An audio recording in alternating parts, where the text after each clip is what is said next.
तवांग के मसले पर लोकसभा में विदेश मंत्री डॉक्टर एस जयशंकर का राहुल गांधी और कांग्रेस पर करारा हमला। कहा, राजनीतिक आलोचना अपनी जगह है, लेकिन सेना के लिए गलत शब्दों का इस्तेमाल करना ठीक नहीं।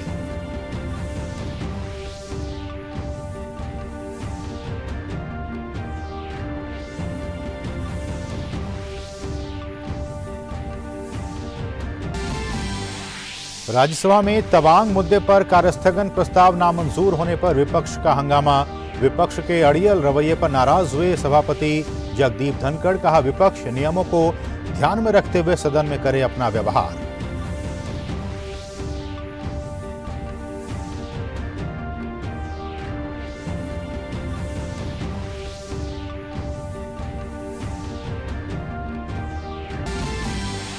तवांग के मसले पर बीजेपी का कांग्रेस पर हमला जारी। पीयूष गोयल ने कहा, राहुल गांधी के बयान से टूटता है सेना का मनोबल। अनुराग सिंह ठाकुर ने कहा, कम से कम वो लोग इस मामले पर ना बोलें जो डोकलाम के वक्त चीन के अधिकारियों के साथ बैठक कर रहे थे।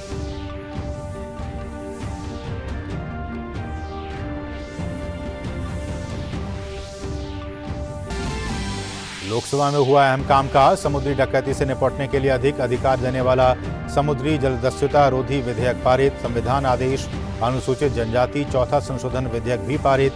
कर्नाटक में बेट्टा कुरुबा समुदाय को अनुसूचित जनजाति में किया गया शामिल।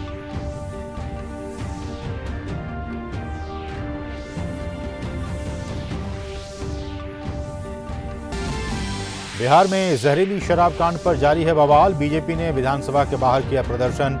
नीतीश सरकार से फिर की परिजनों के लिए आर्थिक सहायता की मांग। कहा, पूरी तरह नाकाम हो चुकी है नीतीश की शराबबंदी नीति। महागठबंधन सहयोगी सीपीआई-एमएल ने भी मुआवजे की मांग का किया समर्थन।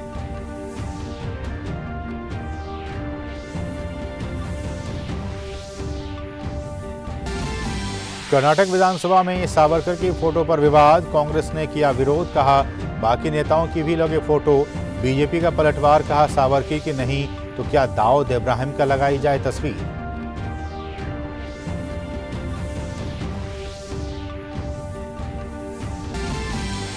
प्रशासन गांव की ओर अभियान के साथ देश में शुरू हुआ सुशासन सप्ताह। नई वेबसाइट का शुभारंभ। ऑनलाइन हुई 3000 से अधिक नई सरकारी सेवाएं। केंद्रीय मंत्री जितेंद्र सिंह ने सुशासन के लक्ष्यों को हासिल करने के लिए नागरिक भागीदारी, पारदर्शिता और जवाबदेही को बताया जरूरी।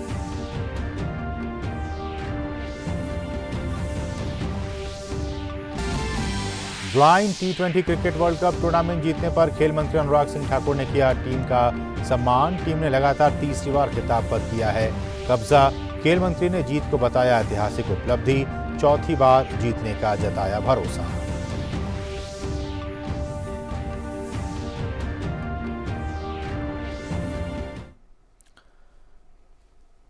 नमस्कार, डीडी न्यूज में आप सभी का बहुत बहुत स्वागत है। मैं हूं असीम मिश्रा। खबरें देखते हैं अब विस्तार से। सोमवार को राज्यसभा में चीन के मुद्दे पर विपक्ष ने वॉकआउट किया। राज्यसभा में नेता प्रतिपक्ष मल्लिकार्जुन खड़गे ने नियम 267 के तहत सदन की कार्यवाही स्थगित कर चर्चा कराने की मांग की, जिस पर सभापति ने कहा कि सदस्य नियमों के अनुरूप चर्चा की मांग नहीं कर रहे हैं और उनके द्वारा दिए गए नोटिस में नियमों की अनदेखी की गई है। राज्यसभा में शून्यकाल के दौरान चीन के मुद्दे पर नियम 267 के तहत कार्य स्थगन प्रस्ताव के मुद्दे पर विपक्ष के हंगामे पर सरकार ने तीखा हमला किया। सत्तापक्ष ने आरोप लगाया कि कांग्रेस की सरकार के दौरान सदन में 2012 के दौरान कांग्रेस सरकार के मंत्री ने जम्मू कश्मीर में चीन के दखल की बात स्वीकार की थी और उस समय चर्चा तक नहीं कराई गई थी। विपक्ष को सभापति द्वारा बार बार समझाए जाने के बाद भी हंगामा जारी रहा और बाद में विपक्ष सदन से वॉकआउट कर गया। आज से कई वर्ष पहले 2012 में इन्हीं की पार्टी के जो मंत्री थे ई अहमद, उन्होंने सदन में कहा, make your point, China continues to be in illegal occupation of 38,000 square kilometre in the Indian state of Jammu and Kashmir. 2012 का इन्हीं के मंत्री का ये वक्तव्य हाउस में एक सवाल के जवाब में ऑनरेबल मैंने बिना बात की बेबुनियाद विषय उठाते, बेबुनियाद ये सदन की गरिमा को गिराते और मैं समझता हूं कि एलओपी मिसयूज कर रहे हैं। कि उनके पद के वजह से वो उठ सकते। चाइना ये बहुत बड़ा महत्व का विषय है और प्लीज नो आज वो वहां पर अतिक्रमण कर रहे हैं, लोगों को हमारी जगह वो अतिक्रमण करके वहां पर पुल बनाए जा रहे हैं, घर बनाए जा रहे हैं, तोपखाने, कारखाने सब बना रहे हैं। राज्यसभा में विपक्ष के हंगामे पर सभापति भी बेहद नाराज दिखे। उन्होंने कहा कि विपक्ष बार बार हर रोज बिना किसी नियम का पालन किए कार्य स्थगन प्रस्ताव लाता है जिसकी कोई उपयोगिता नहीं होती। बेहतर होता विपक्ष नियमों को ध्यान में रखते हुए सदन में अपना व्यवहार करे। I have categorically indicated I cannot give attention to any notice that is deficient. I cannot focus on any notice that miserably fails with minimum requirement of fulfillment of rules. This is not a platform for anyone just to rise and say whatever one feels like. We have to follow the rules. Once you follow the rules, you will get platform. This is a place for dialogue, deliberation, discussion. विपक्ष के व्यवहार को लेकर सभापति पहले ही नियमों के अनुरूप नोटिस देने की सलाह देते रहे हैं। सभापति का साफ कहना है कि सदन नियमों से चलेगा। वहीं लोकसभा में चीन के साथ सीमा विवाद के मुद्दे पर विदेश मंत्री ने कहा कि भारत इस मुद्दे पर दृढ़ता से अपनी बात रखता आया है। हमें प्रत्यक्ष और अप्रत्यक्ष तौर पर अपने जवानों पर सवाल नहीं उठाने चाहिए। We have no problem if there is political differences, if there is even political criticism. I have heard sometimes that my own understanding needs to be deepened. When I see who is giving the advice, I can only bow in respect. But I think we should not directly or indirectly criticize our jawans. विदेश मंत्री ने साफ कहा कि सरकार को राजनीतिक आलोचना से कोई समस्या नहीं है, लेकिन हमें अपने जवानों का अपमान भी नहीं करना चाहिए। विदेश मंत्री ने राहुल गांधी पर निशाना साधते हुए कहा कि जवानों के लिए पिटाई शब्द का इस्तेमाल नहीं होना चाहिए। Our jawans are standing, sir, in Yangtze, in Yangtze at 13,000 feet. At 13,000 feet, they are standing there defending our borders. They do not deserve to have the word pitai. विदेश मंत्री ने विपक्ष की आलोचनाओं का जवाब देते हुए कहा कि अगर सरकार चीन के प्रति उदासीन थी तो भारतीय सेना को सीमा पर किसने भेजा। उन्होंने कहा कि अगर हम चीन के प्रति उदासीन थे तो आज चीन पर डी एस्केलेशन और डिसएंगेजमेंट के लिए दबाव क्यों बना रहे हैं। हम सार्वजनिक रूप से क्यों कह रहे हैं कि हमारे संबंध सामान्य नहीं है। विदेश मंत्री ने अपने बयानों के लिए विरोधियों को जवाब तो दे दिया और यह भी कह दिया कि सेना का अपमान स्वीकार नहीं है। अनुज यादव और विकास सारथी के साथ ऋषि कुमार, डीडी न्यूज, दिल्ली। अरुणाचल प्रदेश में एलएसी पर भारत और चीन के सैनिकों के बीच झड़प के बाद विपक्ष लगातार सियासत करने का प्रयास कर रहा है। सरकार ने विपक्ष के इस प्रयास का करारा जवाब दिया है। अरुणाचल प्रदेश के तवांग इलाके में एलएसी पर चीनी सैनिकों के साथ हुई भारतीय सेना के साथ झड़प के बाद इस मामले पर देश की सियासत में संसद से लेकर सड़क तक घमासान जारी है। इस मसले पर निशाने पर है कांग्रेस पार्टी और उसके नेता राहुल गांधी। राहुल के भारतीय सेना के शौर्य पर उठाए गए सवाल के बाद से सरकार और बीजेपी राहुल गांधी पर हमलावर है। सोमवार को संसद में इस मसले पर कांग्रेस के रुख पर केंद्रीय मंत्री पीयूष गोयल पार्टी पर जमकर बरसे। गोयल ने कहा कि कांग्रेस के वरिष्ठ नेता हमारी सेना को हतोत्साहित कर रहे हैं और राहुल गांधी के दिए बयान से सेना का मनोबल टूटता है।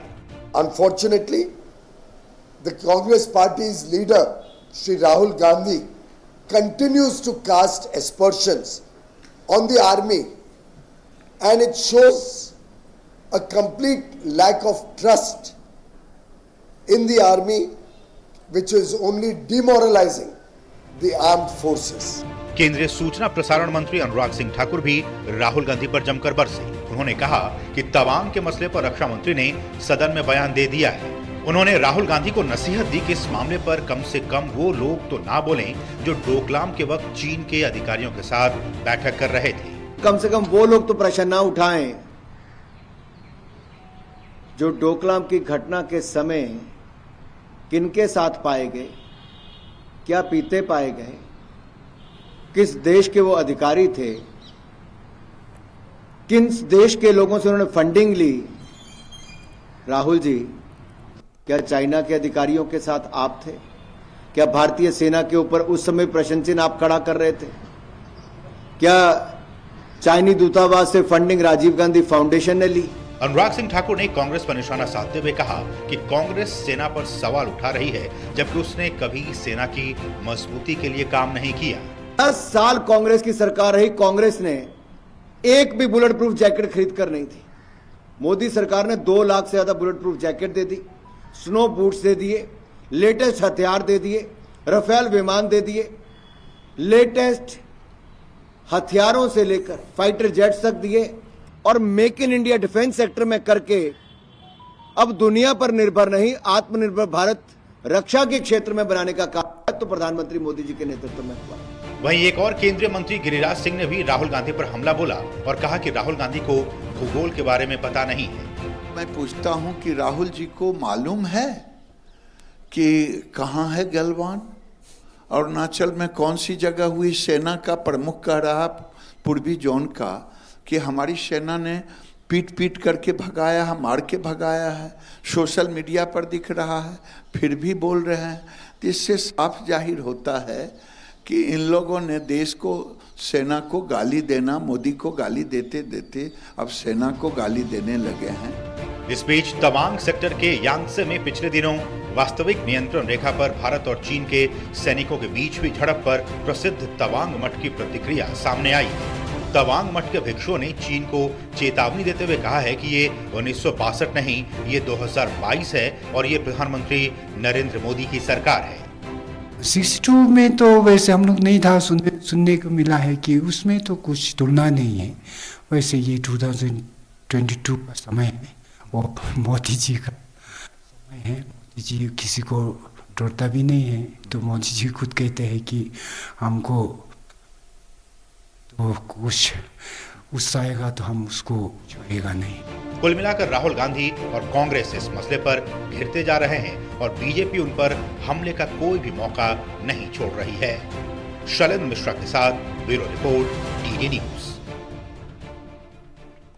लोकसभा ने सोमवार को समुद्री जलदस्युता रोधी विधेयक 2019 को पारित कर दिया। वहीं कानून मंत्री किरेन रिजिजू ने निरसन और संशोधन विधेयक 2022 को सदन में पेश किया। इसके अलावा लोकसभा में संविधान आदेश अनुसूचित जनजाति चौथा संशोधन विधेयक 2022 पारित कर दिया गया। मंत्री जी प्रस्ताव करेंगे कि लोकसभा ने सोमवार को चर्चा के बाद समुद्री जलदस्युता रोधी विधेयक 2019 को पारित कर दिया। इस विधेयक से समुद्री डकैती से निपटने के लिए भारतीय प्राधिकारियों को अधिक अधिकार मिल सकेंगे। इसमें समुद्री डकैती के दोषी को आजीवन कारावास से लेकर मौत की सजा का प्रावधान किया गया है। One is the penalty, the graded penalties which apply. The graded penalties apply. There's no confusion out here. For certain offences, death can apply. For certain offences, life imprisonment can apply. Certain offences, 10 years will apply. Certain offences, 14 years will apply. The court will decide which of these offences come under which category. इससे पहले कानून मंत्री किरेन रिजिजू ने निरसन और संशोधन विधेयक 2022 को सदन में पेश किया। इस विधेयक के जरिए सरकार उन दर्जनों कानून को वापस लेगी जो समय के साथ अप्रासंगिक हो चुके हैं। इसके अलावा लोकसभा में संविधान आदेश अनुसूचित जनजाति चौथा संशोधन विधेयक 2022 पर चर्चा हुई और इसे पारित कर दिया गया। संशोधन से कर्नाटक में बेट्टा कुरुबा समुदाय को अनुसूचित जनजाति में शामिल किया जा रहा है। प्रश्नकाल में वित्त मंत्री निर्मला सीतारमण ने कहा कि बैंक के एनपीए के मामलों में खाता धारकों को राहत देने के लिए सरकार हर कदम उठाती है, लेकिन इसमें कई तरह की कानूनी अड़चनें हैं। The bank depositors desperately need the money, and they're small depositors. We need to give them, and we approach the court. We have, in this case, I can say, particularly we have, saying, could you please release a portion of what was attached by the agencies which went to enforce it? The courts wouldn't allow you to detach that element or that portion for giving relief for particular bank depositors. So unfortunately, I agree with the Honorable MP, the processes are so layered. By the time justice is sought to be delivered, many of these small depositors are put to extreme difficulty. There is definitely a need to look at how we can simplify the process without denying justice. एक सवाल के लिखित में बताया कि पिछले 5 वित्तीय वर्ष के दौरान बट्टे खाते में डाले गए ऋणों से 1,03,045 करोड़ रुपए की वसूली की गई है। संसद से विकास सारथी और शैलेंद्र मिश्र के साथ अनुज यादव, डीडी न्यूज, दिल्ली। केंद्रीय मंत्री अनुराग सिंह ठाकुर ने कहा है कि आतंकवाद के खिलाफ मोदी सरकार निर्णायक कानून लेकर आई है। अनुराग ठाकुर ने कहा कि पीएम मोदी ने आतंकवाद से मुकाबला करने के लिए दुनिया को एकजुट होने का संदेश दिया है। केंद्र की नरेंद्र मोदी सरकार की नीति आतंकवाद के खिलाफ जीरो टॉलरेंस पर केंद्रित है। सरकार आतंकवाद से निपटने के लिए मजबूत प्रयास कर रही है। जहां एक ओर सरकार ने यूएपीए को मजबूत करने के लिए कानूनी मोर्चे पर काम किया है, वहीं प्रवर्तन स्तर पर भी विभिन्न कदम उठाए गए हैं। केंद्रीय मंत्री अनुराग सिंह ठाकुर ने सोमवार को एक प्रेस कॉन्फ्रेंस कर कहा कि भारत ने उच्चतम वैश्विक स्तर पर अपनी चिंताओं को उठाया है और पीएम ने अंतर्राष्ट्रीय सम्मेलनों और बैठकों में दुनिया पर आतंकवाद के खिलाफ एकजुट होने के लिए हमेशा दबाव डाला है। उन्होंने कहा कि आतंक के खिलाफ सरकार के संकल्प को सर्जिकल स्ट्राइक से लेकर बालाकोट स्ट्राइक तक बार बार प्रदर्शित किया गया है। पूरी दुनिया भर के देश आतंकवाद के खिलाफ लाने के लिए भारत ने एकजुट करने का काम भी किया। 2016 में अगर सर्जिकल स्ट्राइक आतंकवाद के खिलाफ की तो 2019 में बालाकोट स्ट्राइक्स भी की। 2014 के बाद लगातार आतंकवादियों को ठिकाने लगाने में हमारी सेना ने, हमारे बलों ने लगातार काम किया है। उन्होंने कहा कि पूर्वोत्तर में शांति का माहौल बनाने की दिशा में सरकार ने तमाम प्रयास किए हैं। उन्होंने पूर्वोत्तर में सरकार द्वारा हस्ताक्षरित शांति समझौतों को गिनाया और कहा कि सरकार ने पूरे त्रिपुरा और मेघालय समेत पूर्वोत्तर के एक बड़े हिस्से से इसे वापस ले लिया है। जो armed forces special protection act में रोल बैक करने की बात की जाती थी, उसमें भी बहुत बड़े कदम उठाए गए। नॉर्थ ईस्ट के बड़े हिस्से से अफ्स्पा को हटाया गया है, त्रिपुरा और मेघालय से पूर्णतः हटाया गया। अरुणाचल में केवल 3 जिलों में बचा है और असम को भी 60% से अधिक अफ्स्पा मुक्त कर दिया गया है। वहीं वित्त राज्य मंत्री भागवत किशन राव कराड़ ने प्रेस वार्ता कर कहा कि 2014 के बाद मोदी सरकार ने आतंकवाद पर सख्त रवैया अख्तियार किया है। आतंकवाद के खिलाफ ये मोदी सरकार की ही नीतियों का नतीजा है कि उसके ऊपर लगाम लगी है। ये एंटी टेररिज्म या काउंटर टेररिज्म एक्टिविटी जो है उसी में पर्टिकुलरली कानून के माध्यम से हो या सरकार के माध्यम से अलग अलग ऑपरेशंस हो या अंतर्राष्ट्रीय नीति के माध्यम से हो या कुछ आतंकवादी की सोच पर भारतीय एकता की सोच के माध्यम से हो, ये 4 माध्यम के तरफ से भारत सरकार ने काम किया है।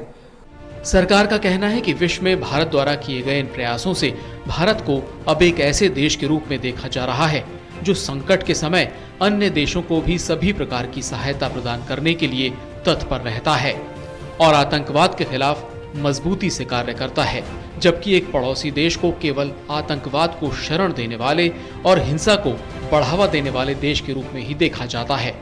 शैलेंद्र मिश्रा और नीरज सिंह के साथ bureau report, DD news. Google के सीईओ सुंदर पिचाई ने सोमवार को पीएम मोदी के साथ मुलाकात की।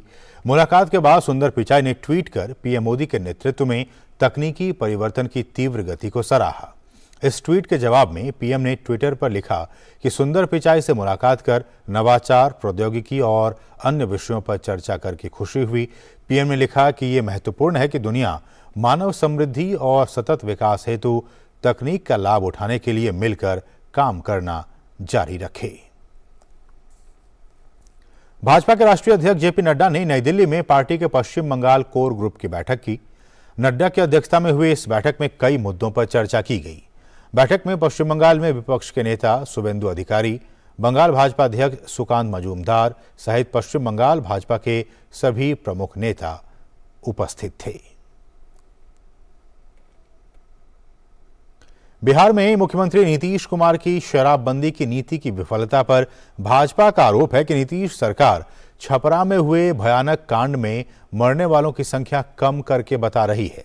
बिहार विधानसभा में एक बार फिर से भाजपा विधायकों ने जोरदार विरोध प्रदर्शन किया। छपरा में जहरीली शराब से दर्जनों लोगों की मौत का मामला ठंडा पड़ता दिखाई नहीं दे रहा है। सोमवार को विधानसभा के शीतकालीन सत्र के अंतिम दिन भाजपा विधायकों ने जोरदार विरोध प्रदर्शन किया। विधानसभा के बाहर भाजपा विधायक पोस्टर उठाए नारेबाजी करते नजर आए। भाजपा ने मुख्यमंत्री नीतीश कुमार से अपनी ये मांग दोहराई कि छपरा शराब कांड के मृतक गुनहगार तुरंत पकड़े जाएं। 100 से ज्यादा मौतें हो चुकी हैं। पुलिस के बयान हर मीडिया के समक्ष है कि पुलिस धमकी दे रही है कि तुम लोग चुपचाप लाश जला दो, तुम खबर नहीं करो, तुम कह दो ठंड से मौत हो। और 100 मौतों के बाद भी यह सरकार सोई हुई है। इससे ज्यादा दुखद स्थिति कुछ नहीं है। भाजपा का आरोप है कि मुख्यमंत्री नीतीश कुमार की शराबबंदी की नीति पूरी तरह विफल हो चुकी है। बार बार जहरीली शराब से मौत की घटनाओं पर नियंत्रण में नाकाम रहने की वजह से नीतीश सरकार पर खूब सवाल उठ रहे हैं। भाजपा का आरोप है कि नीतीश सरकार छपरा में हुए भयानक कांड में मरने वालों की संख्या कम करके बता रही है। मरने वाले दलित हैं, अति पिछड़ा समाज के लोग हैं, एकदम गरीब तबके के लोग हैं और उनके मर्द ने शराब पी लिया था, क्या उसकी सजा मौत होगी? अरे अगर किसी ने शराब पी लिया तो आप जेल भेज दीजिए, पेनल्टी लगाएंगे कि मौत की सजा देंगे? आपने तो ऐसा माहौल पैदा कर दिया कि लोग पोस्टमार्टम कराने से डर रहे हैं, लोग थाना जाने से डर रहे हैं। लोगों को लगता है पोस्टमार्टम कराएंगे तो पकड़ लिए जाएंगे।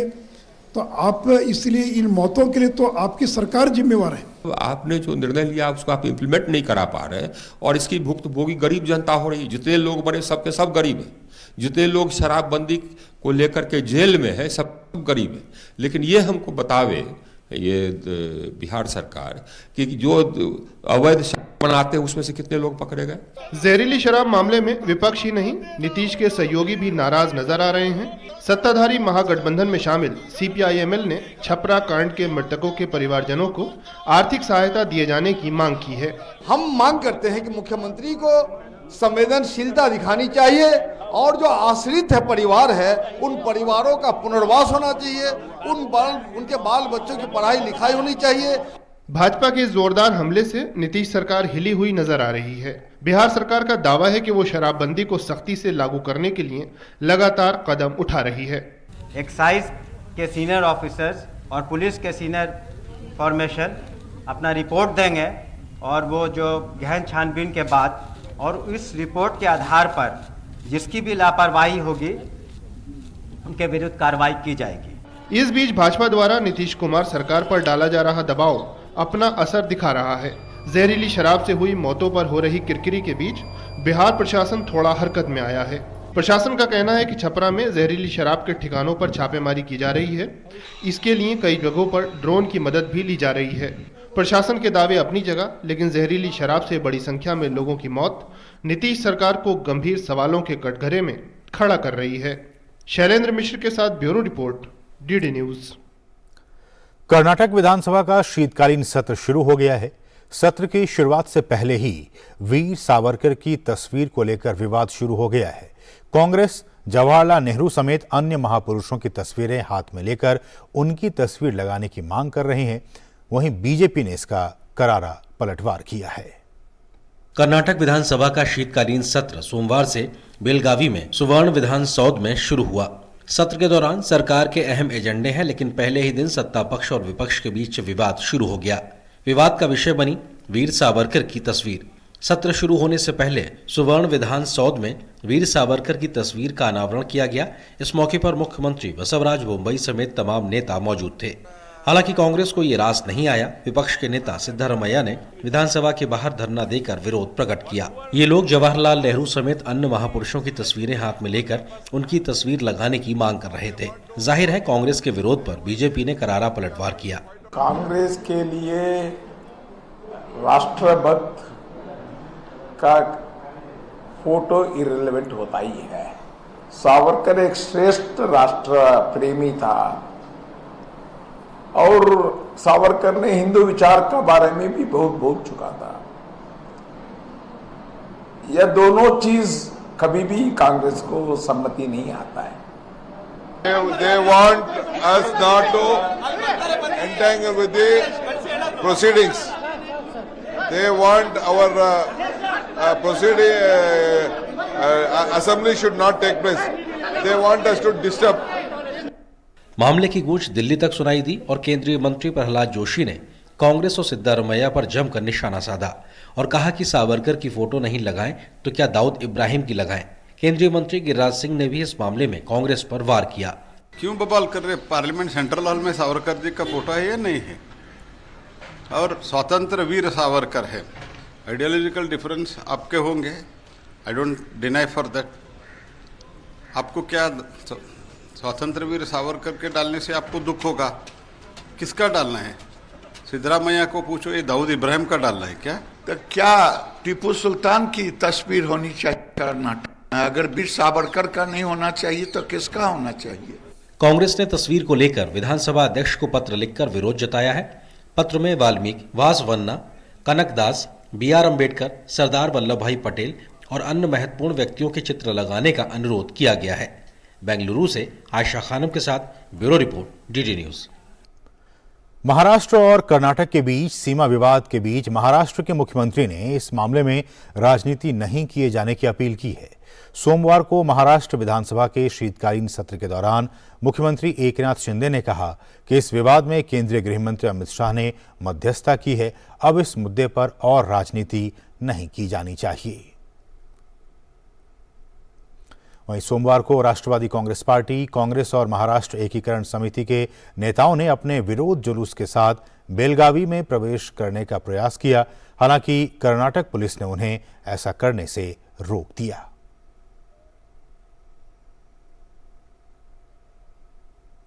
बीएसएफ की जांबाज डेयरडेविल मोटरसाइकिल टीम के एक सदस्य ने बाइक के ईंधन टैंक पर खड़े होकर सबसे लंबी सवारी कर एक विश्व रिकॉर्ड अपने नाम कर लिया है। बाइकर प्रसन्नजीत नारायण देव ने सोमवार को रॉयल एनफील्ड 350cc बाइक से ये कारनामा अंजाम दिया। उन्होंने 59 किलोमीटर से अधिक की दूरी तय करते हुए 1 घंटे 40 मिनट और 6 सेकंड तक बिना ब्रेक टंकी पर सवारी की।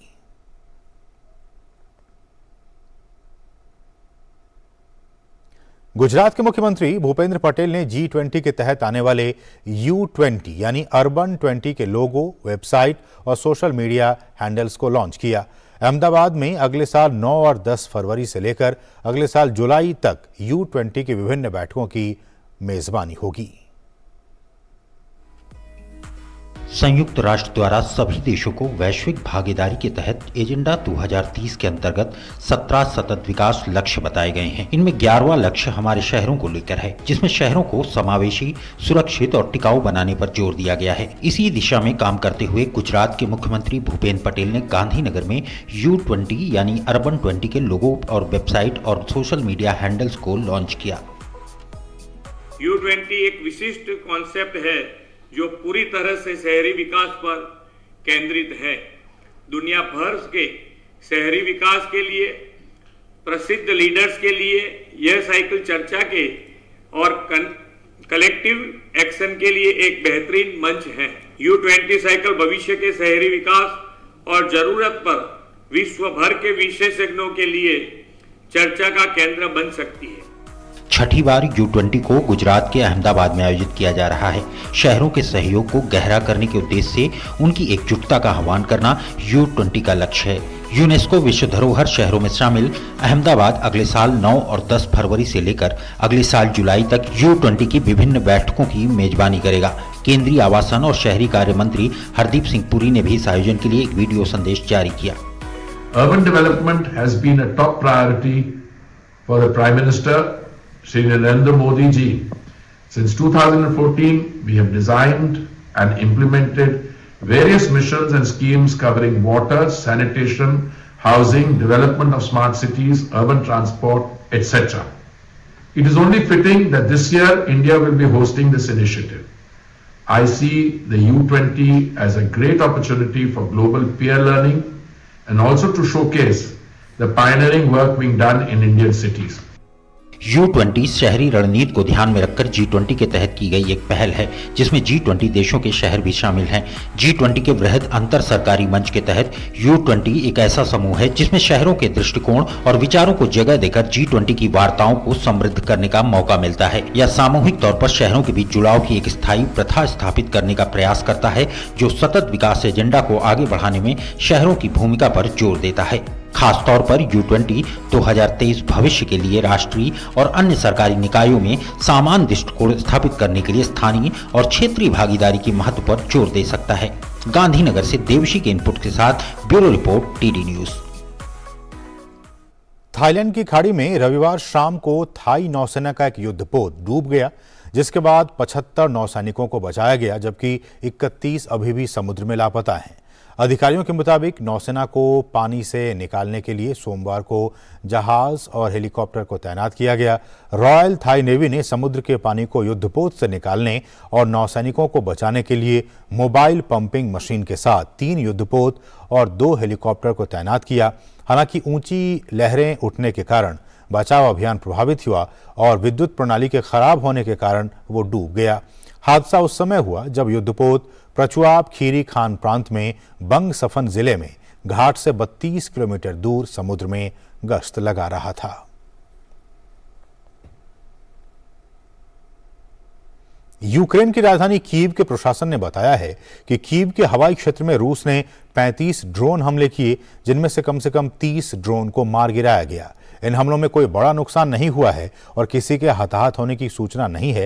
हालांकि यूक्रेन के राष्ट्रपति कार्यालय ने यह कहा है कि युद्ध में रविवार और सोमवार के बीच देश में कम से कम 3 नागरिकों की मौत हो गई और 11 लोग घायल हो गए। निकोलस डे के मौके पर यूक्रेन की राजधानी कीव एक बार फिर ड्रोन हमले से दहल उठा। निकोलस दिवस को खुशहाली के तौर पर मनाया जाता है, लेकिन इस दिन को ड्रोन हमले ने दहशत में बदल दिया। यूक्रेन के मुताबिक कीव पर अब तक का सबसे भीषण हमला हुआ है। जगह जगह इमारतों से आग की लपटें और धुएं का गुबार उठता देखा जा रहा है। सड़कों पर लोगों को सुरक्षित स्थानों पर जाने के लिए अलर्ट करने वाले सायरन बज रहे हैं। रूस की हवाई हमलों से नागरिकों को आगाह करने के लिए बंकरों में जाने और बम शेल्टरों में रहने की अपील की जा रही है। करीब 1 हफ्ते से रूस के भीषण हमलों से यूक्रेन के महत्वपूर्ण ऊर्जा बुनियादी ढांचों और इमारतों को भारी नुकसान पहुंचा है।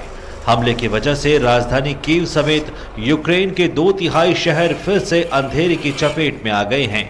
यूक्रेन के मुताबिक रूस ने एक साथ 35 ईरानी ड्रोन से यूक्रेन के आधारभूत ढांचों को निशाना बनाया।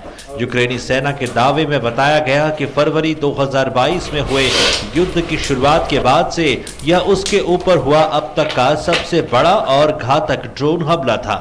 हालांकि यूक्रेन का दावा यह भी है कि रूस के 35 ड्रोन में से उसने 30 को मार गिराया। सोमवार तड़के यूक्रेन पर ईरानी ड्रोन से फिर हमला किया गया। 34 सही ड्रोन से हमले को अंजाम दिया गया। ईरान ने नए सिरे से ड्रोन रूस को दिया है। हमारे ऊर्जा क्षेत्र पर हमले के लिए रूसी मिसाइलों और ईरानी ड्रोन का लगातार इस्तेमाल किया जाता है। रूस के हमले के बाद यूक्रेन के राष्ट्रपति ने पश्चिमी देशों से एक बार फिर पश्चिमी सहयोगियों से कीव को अधिक और बेहतर वायु रक्षा प्रणालियों की आपूर्ति करने का आग्रह किया। हमारे रक्षा अभियानों के सफल होने के लिए हमें आधुनिक बख्तरबंद वाहनों, विशेष रूप से टैंकों की जरूरत है। इस तथ्य के लिए कोई स्पष्टीकरण नहीं है कि यूक्रेन को अभी तक विशेष रूप से आधुनिक और प्रभावी टैंकों की आपूर्ति पर अभी कोई निर्णय नहीं लिया गया है। उधर रूस ने अपने दावे में कहा कि यूक्रेनी सैनिकों ने दोनेत्स्क, लुहांस्क सहित पूर्वी यूक्रेन पर हमला किया, जिसे रूसी सैनिकों ने नाकाम कर दिया। पिछले 24 घंटों के दौरान वायु रक्षा प्रणालियों ने 8 यूक्रेनी मानव रहित हवाई हमलों को नष्ट किया है। इसके अलावा हिमास और उरागन मल्टीपल लॉन्च रॉकेट सिस्टम से 6 रॉकेट दोनेत्स्क पीपल रिपब्लिक में दागा गया था, जिसे हमारी सेना ने मार गिराया है, जबकि लुहांस्क पीपल्स रिपब्लिक और ज़पोरिज़िया क्षेत्र में इस प्रकार के हमले हुए थे, जिसे हमने असफल कर दिया। 4 अमेरिकी रॉकेट सिस्टम को बेलग्राड क्षेत्र के हवाई क्षेत्र में रडार रोधी मिसाइलों ने मार गिराया। इस बीच रूस के राष्ट्रपति पुतिन ने बेलारूस का दौरा किया, जहां उन्होंने अपने समकक्ष अलेक्जेंडर लुकाशेंको के साथ रूस यूक्रेन युद्ध पर चर्चा की। लुकाशेंको को रूस का घनिष्ठ सहयोगी देश के रूप में देखा जाता है, जिसने रूसी सेना को यूक्रेन पर आक्रमण करने के लिए अपने क्षेत्र का उपयोग करने की अनुमति दी है। हाल के दिनों में रूसी सैनिकों ने बेलारूस के अज्ञात ठिकानों पर सैन्य अभ्यास को भी अंजाम दिया था। उत्तर कोरिया ने अपने पूर्वी तट से रविवार को 2 बैलिस्टिक मिसाइलों का फिर परीक्षण किया है। उत्तर कोरिया के मिसाइल परीक्षणों की श्रृंखला में इस ताजा परीक्षण की जानकारी दक्षिण कोरिया और जापान ने दी है। उत्तर कोरिया ने 2 दिन पहले भी उच्च क्षमता के ठोस ईंधन मोटर का सफलतापूर्वक परीक्षण करने का दावा किया था। एक के बाद एक बैलिस्टिक मिसाइल का परीक्षण कर पूरे कोरियाई प्रायद्वीप में सनसनी फैलाने वाला उत्तर कोरियाई तानाशाह रविवार को जासूसी उपग्रह का परीक्षण कर एक बार फिर कई देशों के माथे पर बल ला दिया है। उत्तर कोरियाई न्यूज एजेंसी के दावे के मुताबिक उसने अपने पहले खुफिया उपग्रह के निर्माण के लिए महत्वपूर्ण अंतिम चरण के परीक्षण के तहत एक उपग्रह छोड़ा है। अपने दावे में KCNA ने अंतरिक्ष से दक्षिण कोरियाई राजधानी और सियोल के पश्चिम में स्थित शहर इंचियोन की एक तस्वीर भी जारी किया है। उत्तर कोरिया के नेशनल एरोस्पेस डेवलपमेंट एडमिनिस्ट्रेशन ने परीक्षण के नतीजों को एक महत्वपूर्ण सफलता बताते हुए कहा कि उनका देश अपने पहले सैन्य टोही उपग्रह के लिए तैयारियां अगले साल अप्रैल तक पूरी कर लेगा। जासूसी सैटेलाइट में अंतरिक्ष में कैमरा ऑपरेटिंग तकनीक, संचार उपकरणों की डेटा प्रोसेसिंग, ट्रांसमिशन क्षमता, ग्राउंड कंट्रोल सिस्टम की ट्रैकिंग और नियंत्रण सटीकता जैसे महत्वपूर्ण तकनीकी संकेतकों की पुष्टि की है। दक्षिण कोरिया, जापान और अमेरिका ने उत्तर कोरिया द्वारा अपने उत्तर पश्चिमी तोंगचांगरी इलाके से 2 बैलिस्टिक मिसाइल छोड़े जाने का दावा किया। उन्होंने कहा कि मिसाइलों ने 550 किलोमीटर की अधिकतम ऊंचाई पर करीब 500 किलोमीटर का सफर तय किया, जो कोरियाई प्रायद्वीप और जापान के बीच समुद्र में गिरी। दक्षिण कोरिया ने कहा कि सेना ने अपनी निगरानी मजबूत करने के साथ अमेरिकी प्रशासन के साथ करीबी समन्वय बनाए रखे हुए है। राष्ट्रीय सुरक्षा परिषद की स्थायी समिति के सदस्य संयुक्त राष्ट्र सुरक्षा परिषद के प्रस्ताव के स्पष्ट उल्लंघन के रूप में उत्तर कोरिया के बैलिस्टिक मिसाइल लॉन्च की कड़ी निंदा की, जो कोरियाई प्रायद्वीप पर तनाव बढ़ाते हैं और क्षेत्र में शांति और सुरक्षा को खतरा पैदा करते हैं। इस वर्ष की शुरुआत से उत्तर कोरिया बार बार मिसाइलों का परीक्षण कर रहा है, जिससे कोरियाई प्रायद्वीप और क्षेत्र में तनाव काफी बढ़ गया है। उत्तर कोरिया द्वारा तेजी से बढ़ते उकसावे की कार्रवाई से जापान और अंतर्राष्ट्रीय समुदाय की शांति और सुरक्षा को खतरा पैदा होता दिख रहा है, जिसे कतई बर्दाश्त नहीं किया जाएगा। यह संयुक्त राष्ट्र के प्रासंगिक सुरक्षा परिषद के प्रस्ताव का उल्लंघन करता है। दरअसल उत्तर कोरिया पिछले कुछ दिनों से लगातार मिसाइल का परीक्षण कर रहा है। पिछले महीने उसने अब तक की सबसे घातक अंतर महाद्वीपीय बैलिस्टिक मिसाइल को दागकर पूरे क्षेत्र में सनसनी फैला दी थी।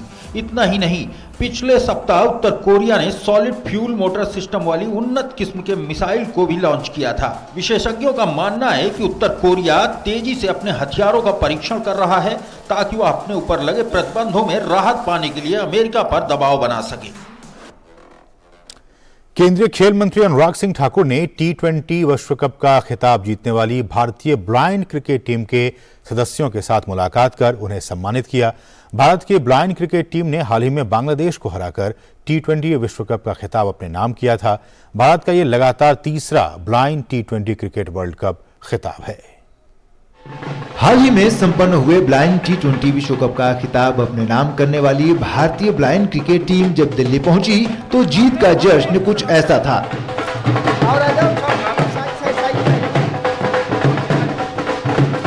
मौका था विजेता खिलाड़ियों के सम्मान का। दिल्ली में आयोजित विजेता टीम के सम्मान समारोह में केंद्रीय खेल मंत्री अनुराग सिंह ठाकुर, खेल राज्य मंत्री निशीथ प्रमाणिक सहित दृष्टिबाधित क्रिकेट संघ के अध्यक्ष महंतेश जी के मौजूद रहे। खेल मंत्री ने लगातार तीसरी बार T20 विश्व कप का खिताब जीतने वाली ब्लाइंड क्रिकेट टीम के सदस्यों को सम्मानित किया। इस अवसर पर उन्होंने खिलाड़ियों की तारीफ करते हुए उनकी जीत को ऐतिहासिक बताया। इन सबका जोश, जुनून और जज्बा देखिए कि विपरीत परिस्थितियों के बावजूद भी सब कुछ अपने पक्ष में कर लेना और विश्व विजेता बन जाना, ये आपकी सफलता, आपके मेहनत और आपके प्रयासों के कारण ही है। मोदी जी की सरकार तो दिव्यांगजन के लिए पहले ही बढ़ चढ़कर भाग लेती है, आगे बढ़कर काम करती है और मैं आशा करता हूं आप भविष्य में भी भारत के लिए अन्य ऐसे टूर्नामेंट जीत कर लाएंगे। आप इस रफ्तार को और तेज करते रहिए और अगले विश्व कप भी भारत के नाम पे करते रहे। इस अवसर पर भारतीय ब्लाइंड क्रिकेट टीम के कप्तान अजय कुमार रेड्डी ने कहा कि सरकार द्वारा खिलाड़ियों को मिल रहा समर्थन उनकी टीम को लगातार बेहतरीन प्रदर्शन करने के लिए प्रेरित करता है। विनिंग मोमेंट उसके पीछे बहुत मेहनत है, including players and management. They struggle like anything to get the funds and to arrange the best things for players. उसके साथ हम लोग जो ग्राउंड के अंदर एक बार जाने के बाद we don't think about anything including our financial status, including our family situations. Just we used to think about our flag, our Indian name, that's it. With that efforts only we are able to make continuously India proud. Blind T20 विश्व cup में हिस्सा लेने वाले भारतीय team में 10 राज्यों के 17 खिलाड़ी शामिल थे। टीम ने T20 विश्व कप के फाइनल में बांग्लादेश को 120 रन से हराकर लगातार तीसरी बार ये खिताब अपने नाम किया है। इससे पहले भारतीय टीम साल 2012 और 2017 में T20 विश्व कप का खिताब अपने नाम कर चुकी है। नारायण सिंह के साथ सुशील कुमार की रिपोर्ट, DD न्यूज। राष्ट्रीय राजधानी दिल्ली समेत उत्तर भारत में ठिठुरन बढ़ने के साथ ही कोहरा पड़ने से लोगों की दिक्कतें बढ़ गई हैं। दिल्ली NCR में आज सुबह घना कोहरा छाया रहा। हर जगह कोहरे की वजह से आम जनजीवन खासतौर पर सड़क यातायात प्रभावित रहा। मौसम विभाग के मुताबिक अगले कुछ दिनों में कई राज्यों में शीतलहर की स्थिति देखी जा सकती है। शीतलहर के चलते उत्तर भारत के राज्यों में 3 से 4 डिग्री तक तापमान में गिरावट नजर आने की संभावना है। मौसम विभाग के मुताबिक हिमाचल प्रदेश, पंजाब, हरियाणा के कुछ हिस्सों और उत्तरी राजस्थान में 1 या 2 स्थानों पर शीतलहर की स्थिति बढ़ेगी। इससे तापमान में और गिरावट आने की संभावना है। तो इसके साथ इस बुलेटिन बस इतना ही। हमें दीजिए अनुमति। नमस्कार।